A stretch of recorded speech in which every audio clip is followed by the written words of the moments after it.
Hello, good afternoon, everyone. Good day, good morning, depending on where you're joining from.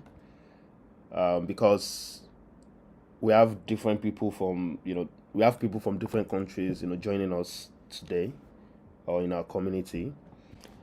So, welcome to the kickoff. Okay, the time is 3:02, and I think we should start. Others will join us, along the line. So good afternoon once again, and I want to congratulate every one of us, for joining this cohort, and for also joining the community. As we all know, in the community or for the cohort, we have two pipelines: the learning pipeline and the job pipeline. The learning pipeline is strictly for the newbie, while the job pipeline is for junior, intermediate, and senior designers, right? And the reason why it's been splitted is because for a newbie, obviously, a newbie shouldn't be thinking of how to get a job, right? Because they don't have the skill. What they should be thinking about is how to get the skill, how to be skilled, right? So, um, for the job pipeline, as a junior designer, as an intermediate, as a senior, what you want to thinking of is, okay, how can I get a job? As a junior designer, you want to get probably an internship job or a junior job.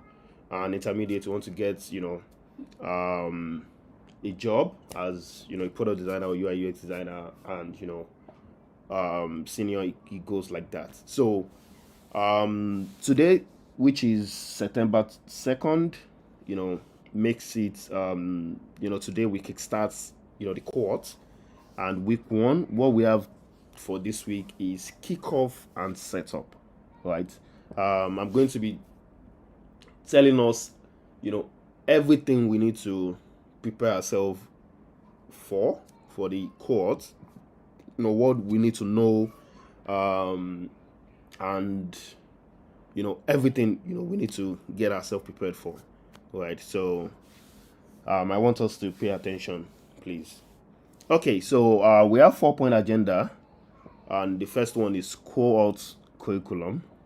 Then after that, I talk about the activity for this week, and then I talk about things we need to do this week, and the last one is question and answer section. One of us have a the learning pipeline is a 9-week curriculum, and by the end of this 9 week, everyone must have created a case study, our individual job tracker, where we'll be using to you track our job applications and everything. And at the end of the cohort, I want, at that point, we can now be confident to now start applying for jobs, right? So that is the goal, you know for this cohort or for this pipeline. So um the next, back on our job hunting journey successfully, it is crucial to understand certain key aspects and how to strategically or be strategic in every step of this process. So what I'll be sharing now is a job hunting roadmap, right? The things we need to know, when as regard being a product designer, and how to be strategic, in your career path or in your journey. So, like I said, I want us to be attentive and probably note some things down as talking to us. So, to start with, as a product designer or a UI UX designer, you can work in all sectors, right? What I mean by sectors or industry is, you can work in aviation, you can work in oil and gas, you can work in e-commerce, you can work in fintech, you can work in health, you can work in all sectors, right? Because what we do is we design digital products, and all of these sectors have you know digital products that help, that aid the activities, and improve how things are done in these sectors, right? So we have the opportunity to work in all these sectors. Bola said the call keeps cutting. Oh, apologies for that. Probably, it's the network. Apologies for that. Okay. Yeah, so as I was saying, so now I always hear people say that, oh, as a designers, when you're starting out, you need to be a generalist, do everything, and then as you keep going, you can now start to specialize, right? But I don't see that as being strategic enough. I don't see that as being smart enough, right? Because if now in all of these sectors, if you say that, okay, you want to focus on all the sectors, right? One thing you need to ask yourself is it possible, is it realistic for you to understand all of the sectors that we have end to end? Now, we have like over 30 sectors, right? Over 30 sectors available in the world. Now, like I said, we can work in all of these sectors. Now, the question is it realistic for you to understand how everything works end to end? Because as product designers, as UI UX designers, before you can even think of solving a problem that is available, make sure you choose at least 3 that you really want to focus on. And the things that should guide you in choosing the sectors you want to focus on is interest. Which of these sectors do I have interest in? Right? Which of these sectors do I have interest in? Which of this sector am I passionate about? Which of this sector have opportunity in? So I feel the opportunity should be a key part of it. Like, you should ask yourself, okay, which of this sector have opportunity in? That is, can I get can I get jobs in these sectors? Right? How can I improve in my skill? For example, let's get opportunity in that kind of sector. So interest, passion, and opportunity should be what should drive you in choosing. Because the reason why opportunity, looking at opportunity in this sector is key is that at the end of the day, you learning this skill, you want to learn it so that you can be financially stable, so that you can put food on your table, right? So it should be a skill whereby you can there will be enough opportunity in where you can get jobs and everything will be fine, right? So now, out of all these sectors, pick at least 3 sectors. So now, for this illustration, I'm going to be picking a sector just for this example, right? So let's say I pick fintech. Let's say I pick fintech, I pick e-commerce, and I pick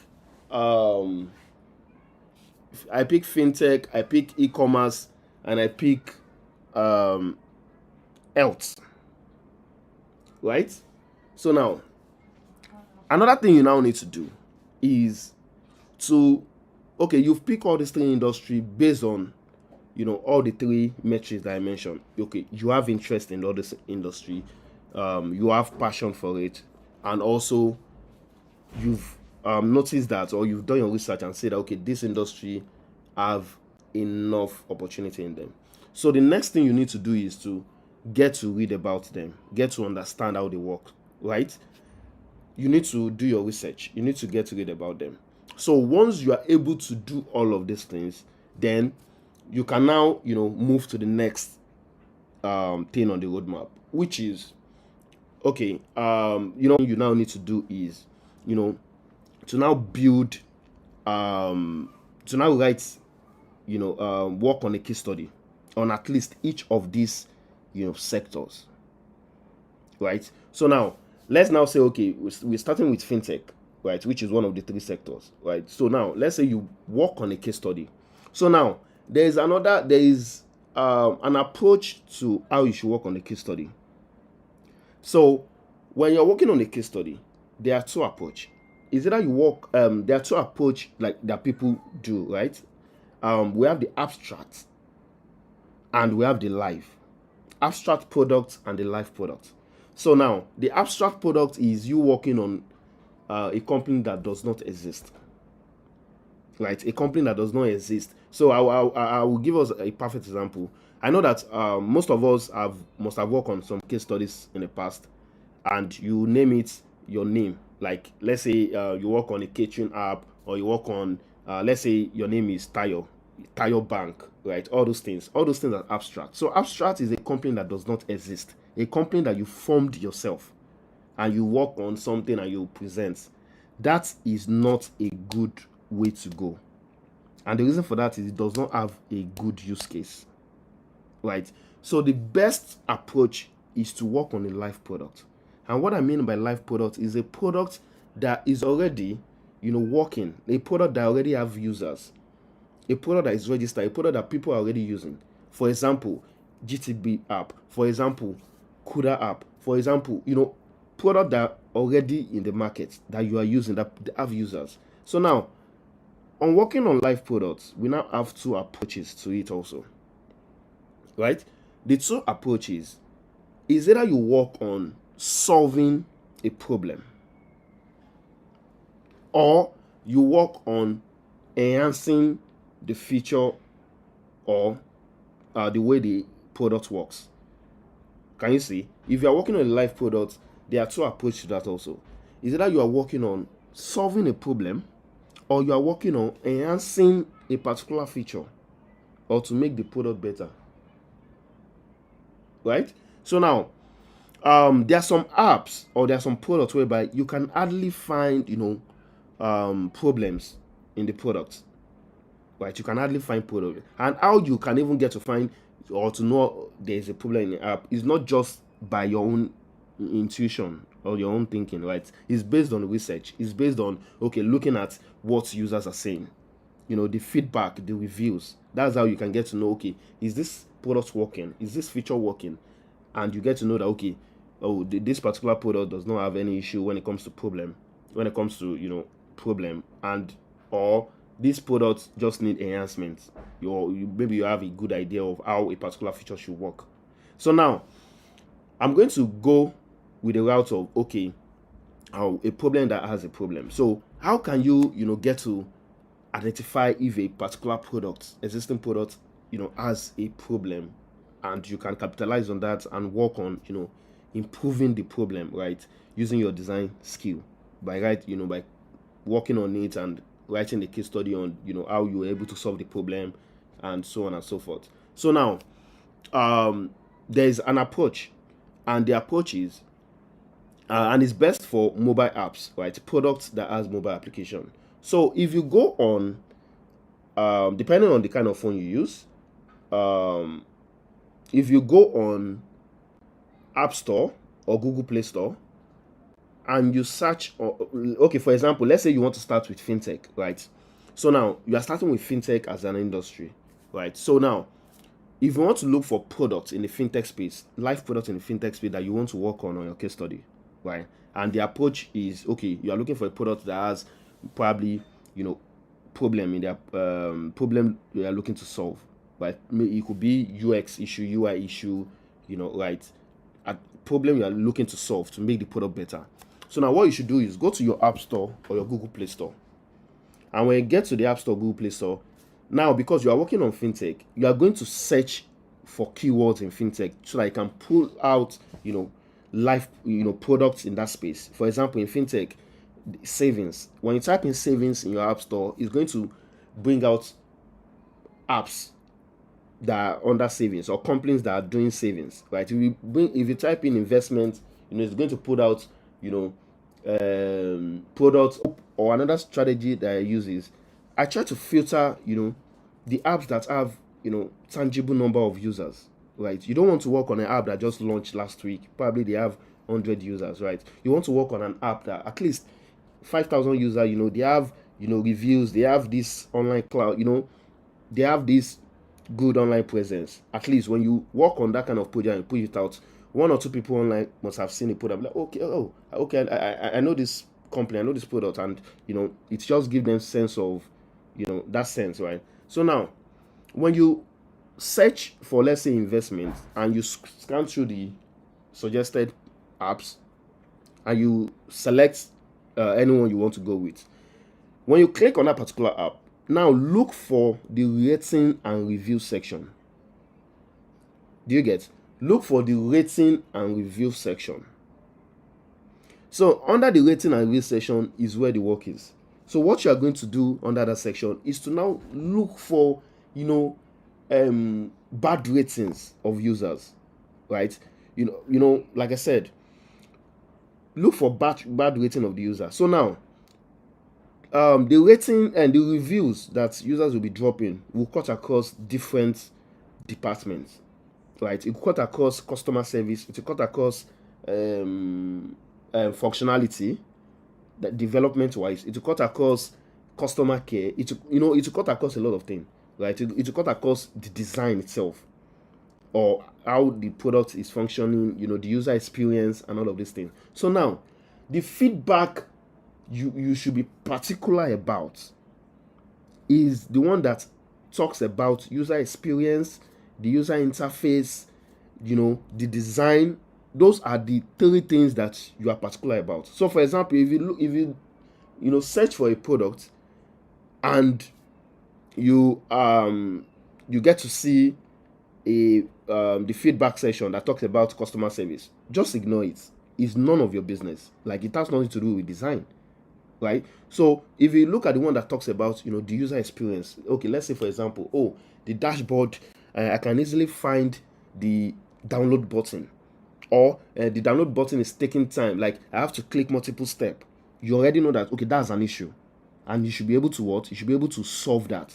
You should be able to make try to make it better. So you take a screenshot of that particular feature, that particular review, right? So you keep on digging, right? So you scan through to make sure you find reviews about interface, user experience, and design. So once you're able to gather, as you're seeing them, you take a screenshot, you take screenshots of all this review. So another thing you need to have at the back of your mind is make sure that you make sure that the reviews you are getting, right, should be, the bad reviews about, the interface, the experience and design should be a lot. So now, let's say you are lucky enough for a particular product to get, let's say 40 screenshots from all the reviews. So now the next thing you need to do is to now go to your Figma app, create a new FigJam file, right? I'm very sure everyone knows FigJam, right, on Figma. Create a FigJam file. Now on that FigJam file, dump all of these screenshots that you've taken on there. Now in UX, there's something we call card sorting in UX, right? Card sorting is when you group similar things together. Now in those 40 screenshots that you've taken, probably there are like 7 reviews that talk about sign up, saying that, when I was trying to sign up, the button, like the input field was not clear enough. Another review says that, when I was signing up, the process was too long. Another one says that, when I was signing up, the communication was too bad. Like, you have like at least 7 about sign up that you're able to look out for in those 40 screenshots. Now what you just need to do is group those 7 together. Like, pick out the similar ones, group them together, and like label them to say that, okay, this one is sign up, right? So now for that sign up, you need to find a better title to say that, to improve the sign up flow of so app. So now let's say out of that 40 again, you saw dashboard. That is probably dashboard. There are a lot of reviews, bad reviews that users have said concerning the dashboard, and you can see like 10. Make sure you group all those ones too. So now there will be some reviews that will be probably 1, right, or 2. So ideally, you should not any review that is less than, let me put a number to it. Any review that is less than, let's say 4, you should discard it. Like, what I mean is that, let's say out of those 40, you only saw a review about someone said, the settings page is not well organized or something, right? And it's 1. You should not prioritize it, right? The reason for that is, and I want us to follow along as a product designer, right? If let's say you have 5,000 active users using your product, and you only get 1 bad review or 2 bad review about a particular feature, it's not enough data or reason to say that, okay, I want to change this particular flow. Let's say the two people say, oh, the settings page is not clear enough.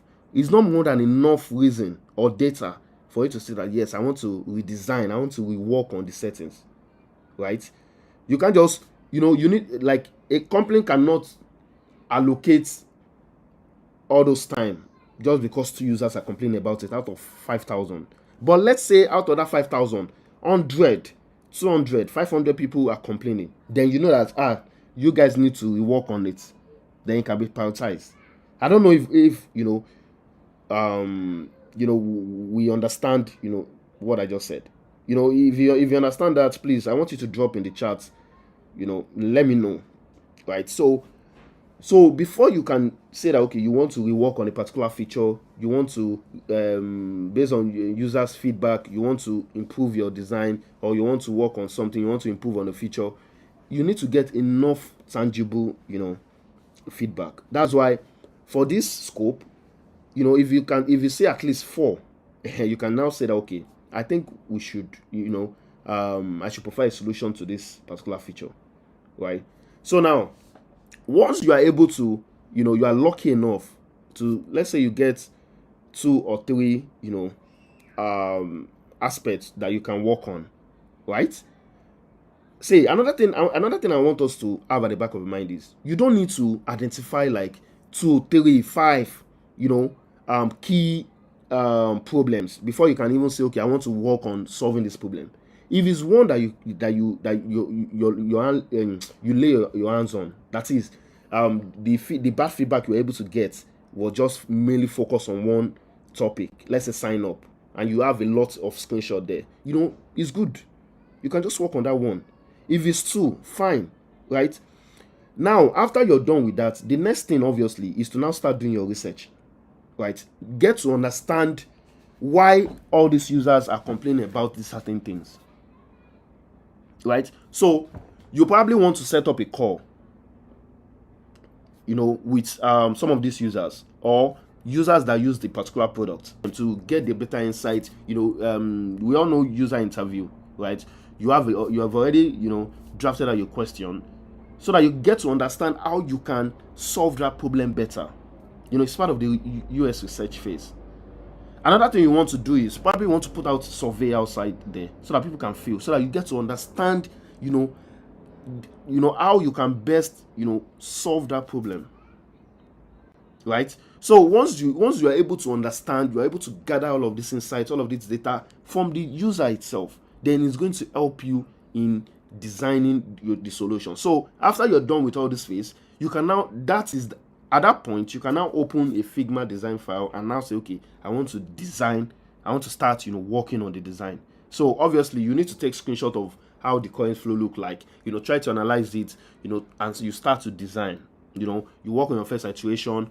Once you are done working on a flow, for example, okay, the sign up, the complaint was that, or the feedback was that it's too long, or is this, make sure all those inputs you incorporate them while you are designing for the new flow. Once you're able to do all of that, the next thing you want to do, which is very, very key, is usability testing, right?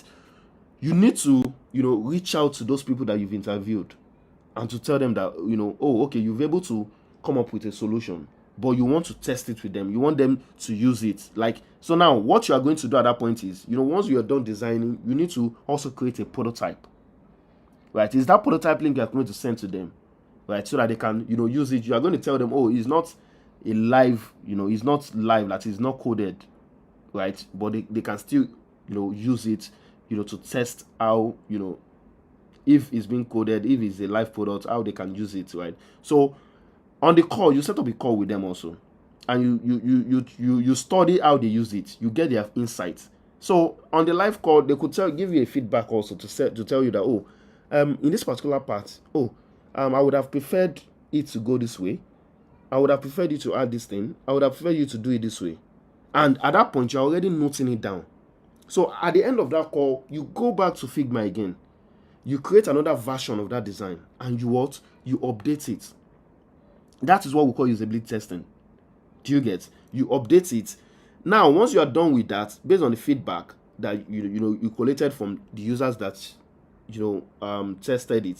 So now at that point, if make sure that you are able to reach out to more, because you need to get more insights, right? So now once you go back to make that iteration and you update it, you schedule another call with the person. And if in that call again the person has another suggestion, you go back. So you need to make sure that your solution actually sits well with the user. The user is very, very comfortable in it, right? It works. You don't just assume, right, that okay, what you've done, it works because you think you've added this color, you've placed this button here, and you think it's well. No, you validate your design with users, because you are not the one to use it at the end of the day.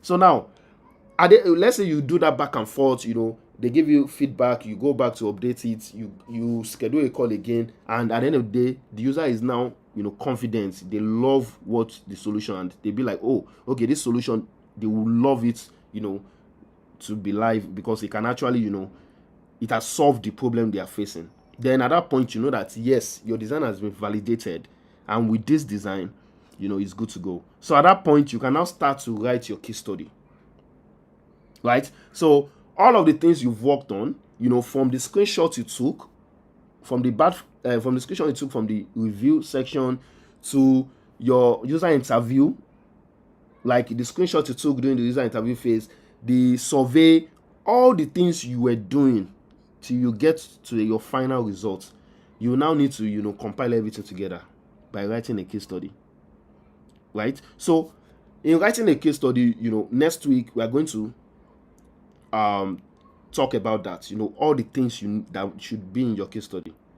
You understand how you should write it, how you should go about it. Then you can now compile everything together, and your case study is done. And now I want to use us all as a case study, right? Like I want us to put ourselves in the shoe of a recruiter or hiring manager or a CEO of a company. All this thing I just said is all this thing I just said is when you write a case study on a live product. And now with everything I've highlighted, if you are being realistic yourself, you can say that if you are able to work on a case study of this nature, you can be so confident that when you submit this to any recruiter, to any CEO, to any hiring manager, you get, like, there's 80% chances of you getting a job. Yes, also, yes, your user persona is also going to be included in all of these things, obviously, right? That's part of the research phase. You get to understand, who are the users. I said it earlier, I didn't just mention user persona. Everything will be included, right? Thank you for that. So now, I want to use those as case study, and I want us to be very, very attentive to this, right? So now, let's say there is user A, there is person A, and there is person B, right? So person A and person B worked on a fintech case study, right? They worked on a fintech case study. Person A worked on an abstract case study, right? So let's say person A, the name is Tayo. So the person now work on an abstract case, say Tayo's Bank, right? Now the person B worked on a live product, just what I've highlighted. Let's say the name of the product is Kuda, right? And the person worked on based on the the feedback, the review, the bad comment they got in the review. It says improving the sign up or the create account flow on the Kuda app. That's right. And based on everything I've said, person B followed everything I've said thoroughly, and their case study, everything is live. Person A worked on an abstract product, Tayo's Bank. It has no use case, it has no real users. He just designed the same way fintech apps look like, and they publish it. So now, everyone on this call, I want you to put yourself as a hiring manager, as a CEO or a recruiter.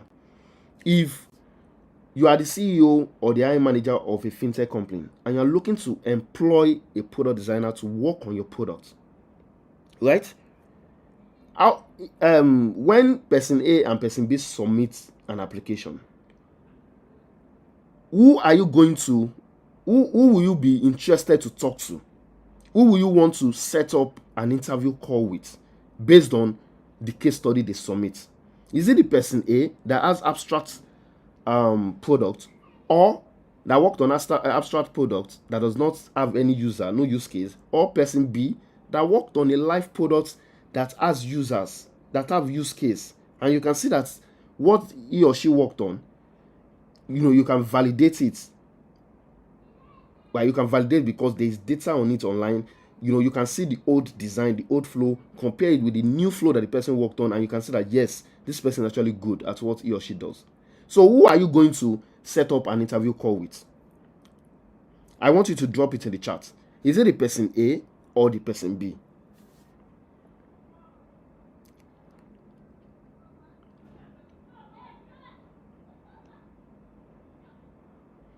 Please, I want us to reply. I want us to reply so that I get to know that we are understanding.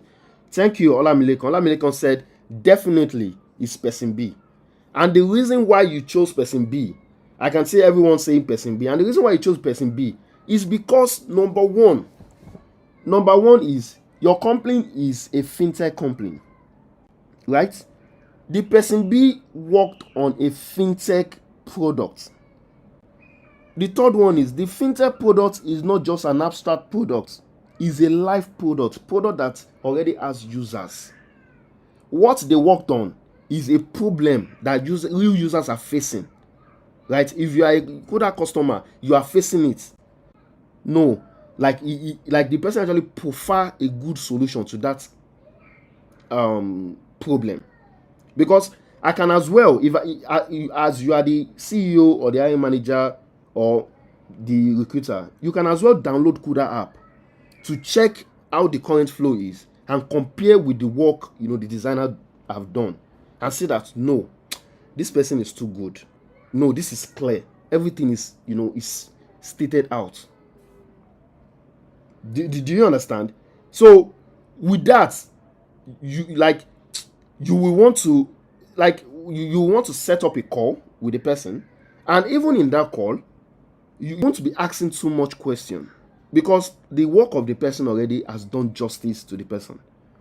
What you probably want to ask is, okay, how their work process is and other little things like that. Let me tell you guys that what I just said now actually worked for me several times. Last year I got a job with a design agency. The headquarters is at California, the United States. One of my case studies I submitted, this is how I worked on it. And when I submitted it, do you know that I was able to get to the interview room? And even while in the interview room, I was expecting, a lot of drilling. Like, okay, my design process, all of those things, and all of those stuff, right? Do you know that the question I was expecting was not what I saw? Like, the case study already to that. There were issues, like the hiring manager was just telling me, we were just discussing about, okay, pay and the work culture at their company, and what I am to expect. It was just like my case study has already done justice, and that was what I knew, that this is like the right path to go. Also, one of my case study on a UBA bank app. Then when I publish it, a CEO of a company reached out to me directly, and on the call when we were talking, he didn't talk about my design experience or anything close to that. We're just talking about, am I available to work with him, because he has already read it. And surprisingly, he was a UBA customer and he faced that problem that I solved. Do you get? So working on a live product is the way to go. If you have worked on abstract products, all this baking app, all this product that does not have use case, that you can't validate, product that you yourself know that you are not even solving a real problem. You just formulated, you were just pushing pixels, you were just designing, you didn't do research, you didn't do anything, you were just stealing inspiration from other apps and all of that. That's not the way to go. I'm very happy that we all now we are getting to understand the way to go, what we should do, what we should expect in this course. Do we all get? So now, another thing, so that's it, right? Another thing I want to say is that, so let's say after this entire cohort, everyone were able to, work on a case study, using this method I have just highlighted, right? Like I said, after you've chosen like the 3 sectors, you've worked on a case study on fintech, you're even able to work on another, the rest of the 2, that is the e-commerce and the, and health, for example. So now, if you are now applying for a job, so what you should do when applying for a job, you need to also be strategic about it, right? So now, I'm going to use everyone as a case study, like I did earlier. So, so now, I want you guys to also put yourself in a position of the CEO, the hiring manager, or the recruiter of, let's say, let's say an health tech company, right? Let's say health tech company. You are the CEO of an health tech company. You are the recruiter, or the case may be. So now, let's say there is person 2 and person 4, right? So person 2 worked on a live product. So the 2 people, they work on a live product, right? A live product. So the person 2 worked on a live product on aviation, in the aviation sector. That is, they worked on probably improving the experience of, airline booking app, for example, right? Of let's say airpiece. You can say that it's a live product. Person 2 worked on improving the experience of flight booking on airpiece. That's what the person 2 worked on. You can say that it's a live product, but it's on aviation. The person 4 worked on improving the experience, or on a health product, which is a live product. I'm trying to look for a live, but health product, which is a live product, right? So they both work on a live product. They work on an amazing case study, just the same way I've highlighted. You can see the problem, you can validate, everything is clear. So now, but person 2 worked on an aviation product. The person 4 worked on health product. And remember that you are the CEO, hiring manager, or recruiter for health product. You are looking to hire a designer to come work for your health product. Please tell me in the comment section, who are you going to be interested in setting a call with? Who will you want to talk to, and why? Is it person 2 that worked on a live product on aviation, or person 4 that worked on a live product on health, in which your company is focused on? Please drop it in the section, and I'm going to tell us why person 2 or person 4. Person 2 worked on aviation product, a live product for airpiece. Person 4 worked on a live product in health for a live company also in health space. So please drop in the live chats, which of these 2 are you going to be interested in hiring in your company?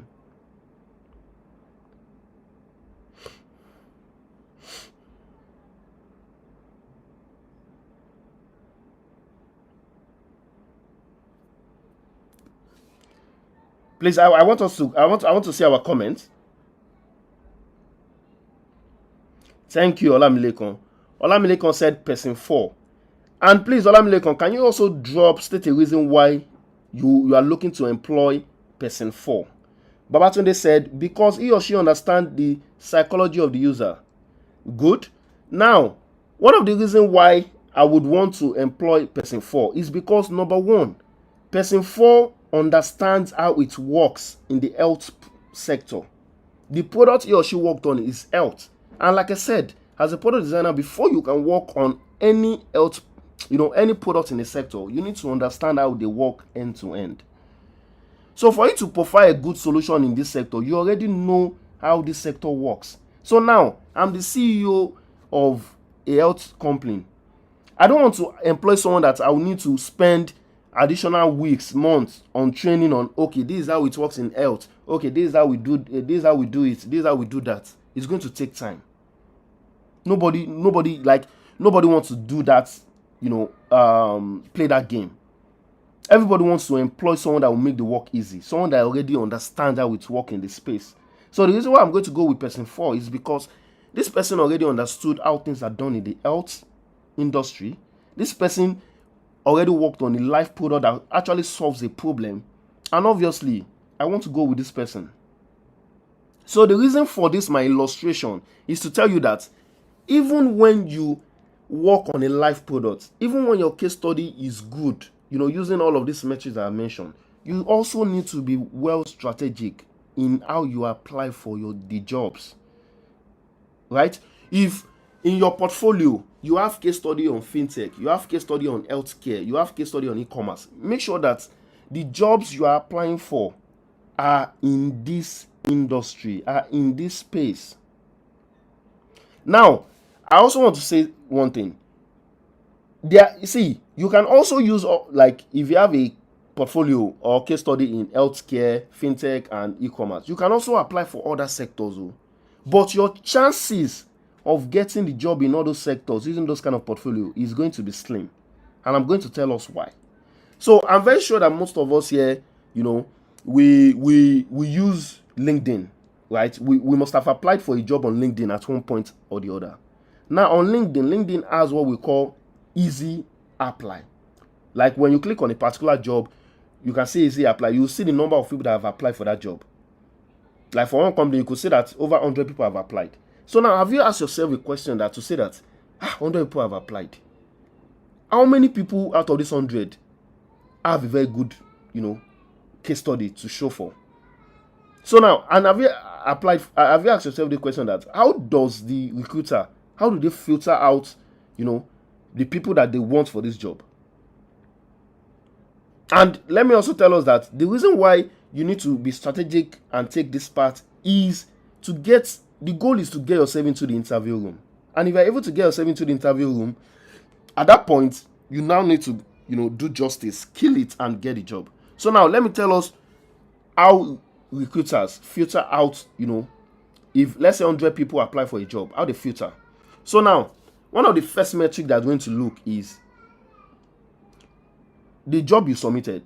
If it's a health company now, how many people have work case study on health? Now, if you apply, if your case study does not, if your portfolio does not have anything that do with health, they automatically cut you out straight up, because they are trying to filter the right candidate out of the 100. So now, once they see that, okay, let's say 40 people or 30 people has, case study on health, who are the ones that actually work on a real life product that has use case? Now, out of that 30, let's say 21 or 24 worked on abstracts, just formulate their idea, they are going to kick them out because it has not use case. They can't validate anything. You are just playing with UI, you are just playing with colors. That's just what you did. So now the rest of the people that actually worked on health, sector, that worked on a life product that can be validated, those are the people that are going to get emails to say, oh, okay, you've been scheduled for that interview. So coupled with that, also your CV and all these things matters, right? Those are the metrics they use to filter out people. So now when you get to the interview room with all these things that you've been strategic about, then at the interview is now left to you, because nobody is going to follow you to the interview room. You need to be prepared. There are some interview questions that you need to be prepared. You need to be confident. You need to answer. At that point, it's left to you. Anything that happens, however things played out, you need to take the blame, because obviously nobody follows you to an interview. So the main essence of what this course is going to be teaching us is how we can be well prepared to landing, to get into the interview room. Then when you get to the interview room, let me tell you, getting to the interview room is one of the hardest things when you are hunting for a job. And you and I know that. That's the reason why almost every time you see that, you are getting rejection. To get to interview room is hard. So now, to bypass that rejection emails is why this quote is here. Is why I've been saying all these things. So if you are able to put all these things I've been saying, you are able to work on all these things, put them in order. All this rejection email would you start to you won't be getting the rejection emails anymore. You will now be converting all this rejection email into interview emails to say that, oh, Michael, you've been getting you have been scheduled to interview on so dates. And then there are other things you also need to prepare yourself ahead of the interview that we are also going to be talking about in this quote. Thank you, Sanusi. Sanusi says solve real problems. That's how to be strategic. I saw someone earlier saying that working on abstract is also good. Like, upon everything I've been saying, how does it make sense to work on abstract? What use case? What benefits does it bring to the table? Nothing. Zero. Nothing. Zero. It's waste of time. If you are saying that, okay, maybe the benefit is to improve your UI, why can't you improve your UI while working on a real life problem? Now, if you want to improve your UI skill, let's say you download, you visit an application and say, this thing, even without you asking user, you can say that this UI is not looking good. You can actually use that to practice just by redesigning that UI and making it better. That's how to improve. You are solving a real life problem. That's the work of a product designer or UI UX. Our work is to solve real life problem. Our work is to make products better. Our work is to be innovative, to make our lives better, not just to be pushing colors or pixel in Figma. No. Like, with everything I've said so far, I want to believe that we all understand.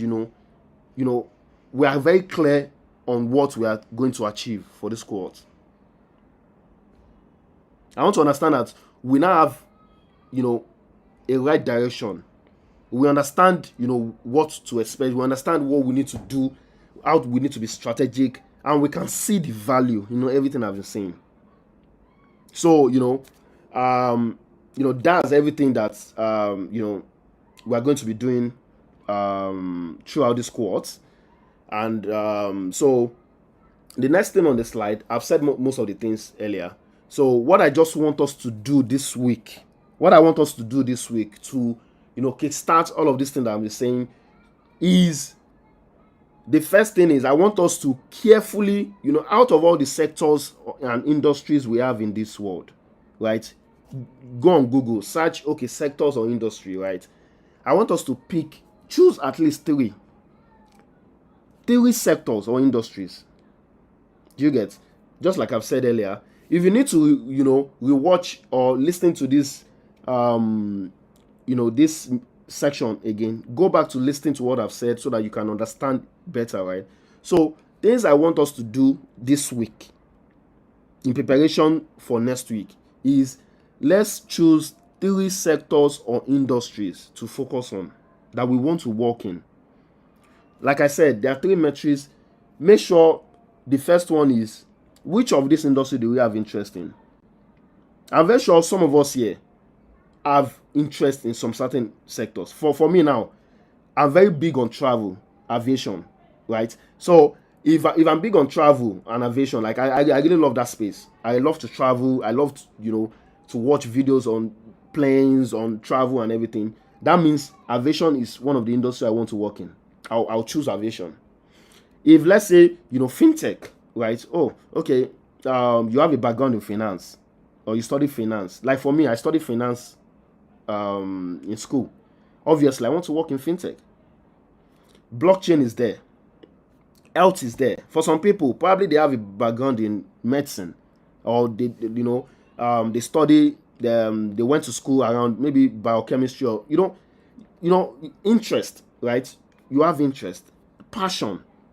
There's passion. You have passion for a particular industry. That's another metrics. But the most important metrics is you use in choosing your sector is the opportunity. Don't just say that, okay, because e-commerce, I love e-commerce, I have passion for it, I want to choose it. What if there is no opportunity in e-commerce? Because, like I said, at the end of the day, the reason why we're doing all these things is to make money, is to be successful, is to get jobs, right? Make sure that the sector you are choosing also have opportunities in them. Where, okay, when you do all of those things I've highlighted earlier, you can now get jobs. Do you get? So now, like I've said, make sure this week now another thing I want us to do is, after you've chosen, right, do your due diligence, research about it, read about it, get familiarized with it, right? Get to learn about the industry. So by next week or during this week, I'm going to be having meetings with the group leaders, and I'll be asking them, if everyone has chosen their 3 sectors that they want to focus on, that they want to work in, and then those sectors is now what we are going to individually, that's where you are going to now be working on your case study on, like I have highlighted earlier, like I've said earlier. Do you understand? So I hope this is very, very clear. So Olufumila said, now why they get steady, unfortunately we will not. Yes, so this is the reason, right? This is, like, let me say 70% of the reason. You need to be strategic, right? So I'm definitely going to rewatch this section. Please, like I said, if you need to rewatch this section again to understand all of the things I've said, please take your time to rewatch. Like, this week is just set up. It's just for you to settle in, for you to prepare your mind, right? So you are not doing too much this week. Read about it. Make sure you are certain about this topic, these sectors, and you are good to go. Now, the reason why, let me just, I think I just remember something. The reason why, to focus on these sectors, right, is that now in the fintech space, in the fintech space, they are all in all sectors. I mean, there are always updates every now and then, right? I'm using fintech space because government policy affect the fintech space almost every time. Now, let's say you are a product designer, right? You are employed in a fintech company, and the fintech company is an investment company. I think it was last year, most fintech investment company like Chaka, Bamboo, RiceVest, they were affected by the Nigerian policy, where the Nigerian government held their accounts, I think their bank accounts. And what the company had to do is, they need to start to redesign some of their feature to fit in, with the policy that is currently out, right? So that's why you need to focus on this industry, so that you can know what is happening. You can stay abreast of the information. You can, know what, that's how you can even better solve a problem. You can profile a problem. You can make a feature better. So there's one last thing that I didn't say. So like I said, I said there are 2 approaches in working on a live product, which is to work on an existing problem, right? And I've explained that to us, right? So the second approach is to work on enhancing, modifying a feature. So now, there are some products out there that they are so good that you hardly find bad reviews from users about the product, right? They are so good like that. Now, for those kind of products, I'm going to use an e-commerce company, which is Amazon, as an example. So let's say Amazon now, is so good that there are no bad feedback, right? And the route you want to go with working on a case study is enhancement. So now, let's say the checkout flow for Amazon, right? The checkout flow. You have an innovative idea on how to make the checkout flow faster, on how to make it better, right? Now, in the checkout flow, let's say one of your ideas is to add another payment method, or to reduce the click. Let's say in the checkout flow, as it stands, Amazon has, like, let's say 5 processes, and you have an innovative idea to make that process, to streamline it to like 3. That's a good solution, because one of our role as UX designer is to reduce clicks. As a UX designer, you should be thinking of, okay, how can I make user do certain tasks faster? And one of the ways is to reduce clicks.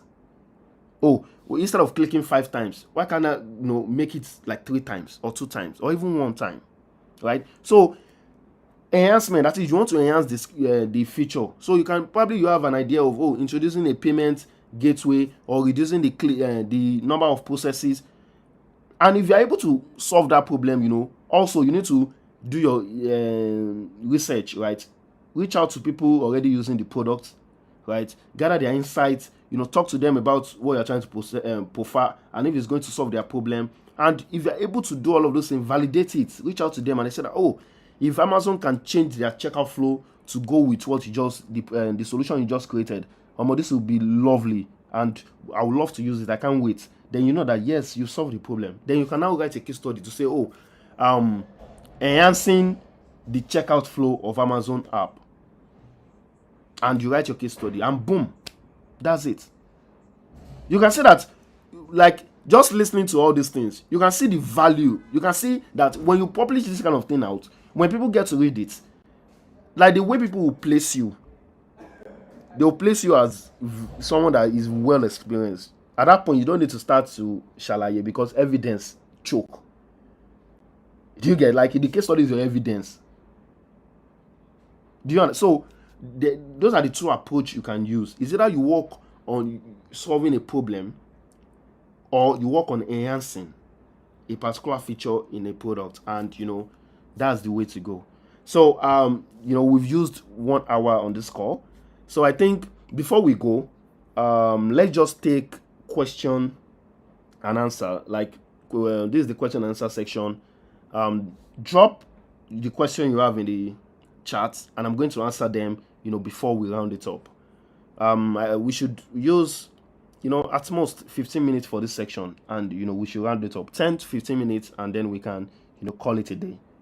So if you have any question regarding everything I've said so far, if you need clarity, just drop it in the live chat and I'm going to answer them.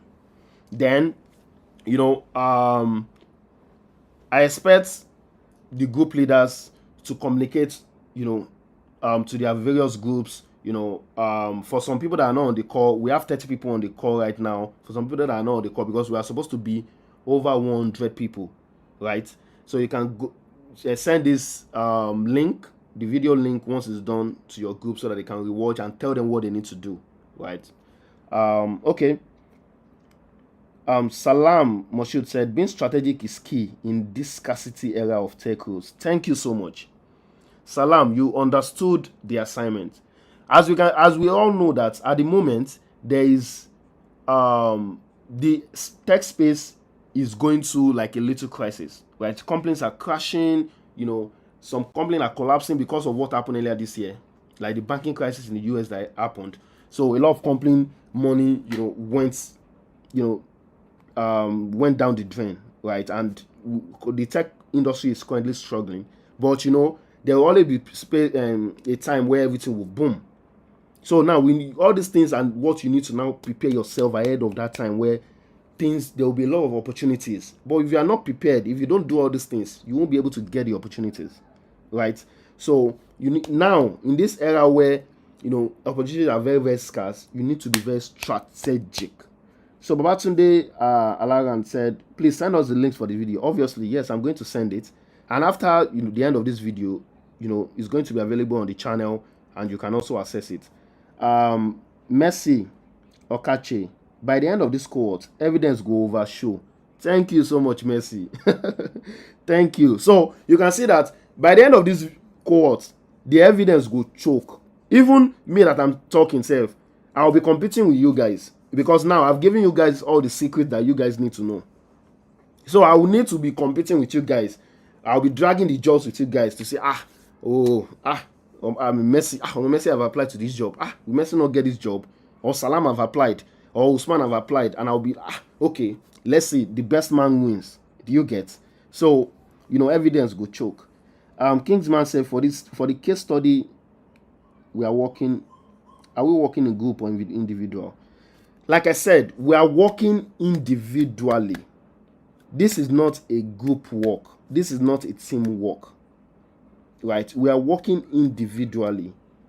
Like I said, you need to do all of the aspects yourself. Nothing like delegating tasks to say, okay, one person will do the research, one person. No. Now, if you do that, like I said earlier, if you do that, that means you won't be actively involved in some of these activities. How can you even explain? It doesn't make no sense. So it's better to do all of the work yourself, experience it yourself, learn, fail, retry, and that's when it can be so, it can be of value to you as a designer, right? Yeah. So individually, what the group is about is to, is accountability partner, to check on one another, to say that Usman, what's up? Have you been able to do this? I'm here. Okay, what do you want to do? Okay, this is how you can do it better. It's just to be our, brother's keeper. To share love. To update, to check on one another. But we are all on this journey individually. I want us to have that at the back of our mind. So Prey said our website's also valid to put up on our portfolio, or is it restricted to Behance or Twitter? Okay, so we're also going to be talking about this when we get to the portfolio section. So for this, we are not going to be using Behance, right? We are not going to be using Behance. We'll be talking about more about this later. And I would, when we get to that part, I'm going to tell us why we are not going to be using Behance, why we are going to be using a website. And they are free websites. You don't even need to think of designing your own, where you can use free of charge, right? Another good alternative is Medium. We're going to be talking about that later. I don't want to, talk about that because it's going to take much of our time. But all of those information will be communicated to us, when we get to that part. Salam said inflation and crypto BS. Exactly. All of these things, inflation is affecting every country of the world, not only Nigeria. If you are always watching news, global news, you will notice that all the country, they collect big time. So it's affecting. That's what is affecting all the jobs. Even all the sectors are collecting. So now to get those little jobs out there, you need to be strategic. Usman said tips or insight to research the availability of opportunity in various sectors. There are no tips per se. Just go on Google. Search. Another thing I want us to know is as product designers or UI UX designers, our soft skill, the soft skill we should possess is how to research things, how to find data, how to get information. So I don't even think it's right for a product designer or UI UX designer to be asking for tips on how to research. No, right? So it should be our soft skill. Just go on Google, type in, okay, let's say you chose e-commerce as one of the industry. Okay, what are the level of opportunities? You understand? Google should be your friend. Google should be our friend. Type any question you type on Google, you definitely get an answer to it. Just ask the question however way you understand it, and you get it. You understand? So, Andrea said, thank you, mentor. This has been really insightful. Thank you so much, Andrea. I really, really do appreciate, everyone, time. And by the end of this course, evidence go boku. Like everybody would be so proud of dedicating all their time, to join in. And okay, Praise said Medium. Yeah, I don't want to go into why we are going to be using Medium or a website. Like later, I'm going to talk about that, and I'm going to use us as case study, because for me, when I'm trying to explain things to people, I use them as case study, and that's how they can understand things, right? When you put yourself in the shoe, you can get to understand it, right? So all of these things, we'll talk more on it. So I'm going to take 2-3 questions and we'll call it a day.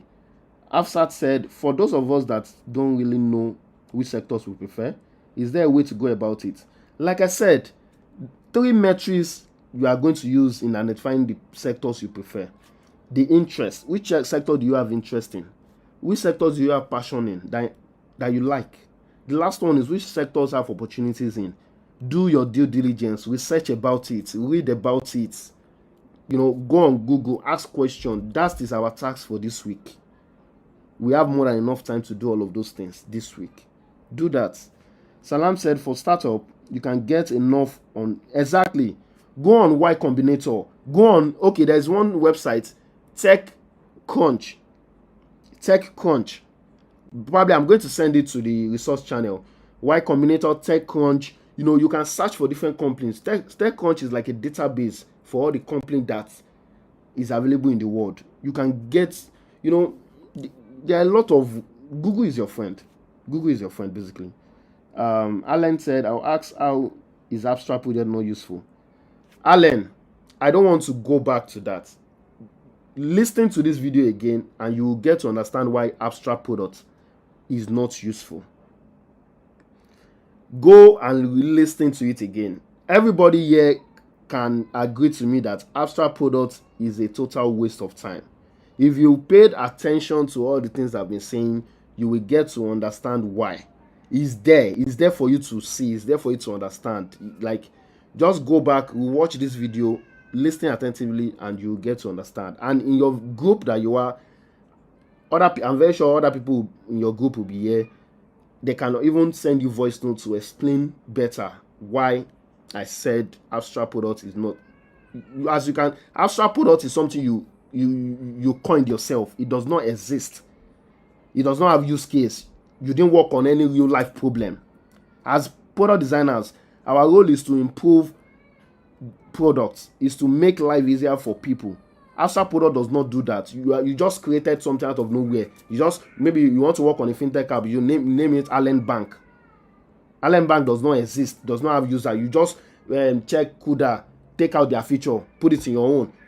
Check out GT Bank, put their feature in your own, put everything together. That is not a real problem. You are just formulating you are formulating things yourself. You are formulating things. Abstract is not even good for beginners. It's not good for anyone. Like I've said, if you want to work on products, if you want to learn, if you want to practice, go. There are a lot of websites online that has terrible UI. Take a screenshot of the UI. Try to redesign it to make the UI better.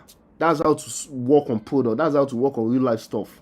Abstract is never a good way to go. I'm telling you this for a fact. And if you feel you still want to work on abstract, I can't force anyone. The only thing I can do is I can try my best to tell you the right thing to do. It's still left for you. We are all adults, right? We are all adults. So if you feel you still have your reason to work on abstract, it's fine.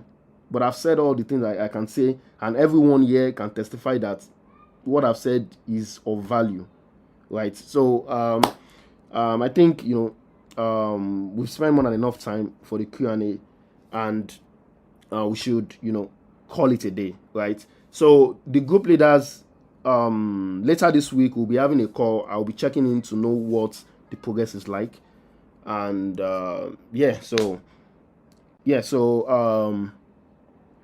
next week is another week. I want us to prepare ourselves for next week. Next week, God's willing, we'll be having someone come talk to us on how best to write a case study, and the journey has started, right? So do have a productive week ahead. Enjoy the rest of your weekend, and until next time, do have fun and stay fabulous. Bye everyone.